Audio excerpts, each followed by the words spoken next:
Hadi bereket ver. Şahit baş inşallah. Rasta kharibe. Hediye Allah'a dikkat inşallah. قدرت على كجاب خير بملتهم بمملكتهم قدرت على بيتك ان شاء الله. Hadi bereket. Baş inşallah. Doktor Aydın. Aday uzat parası.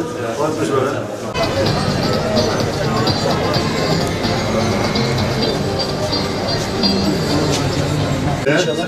Mertebe mesafeli. Selameti derbası inşallah. Aynen inşallah. İnşallah.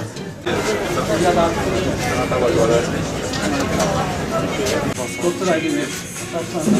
İl başkanı, belediye başkanı adayı. Kolay gelsin. Baş inşallah. İşleri de inşallah kolay gelsin.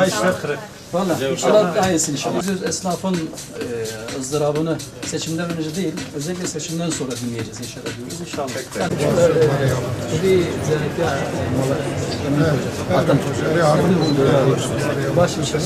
Baş işler nasıl inşallah. Allah daha iyisin inşallah. Doktor Aydın Gökhan'da Belediye başkanı adayı. Doktor Aydın. İyisin inşallah.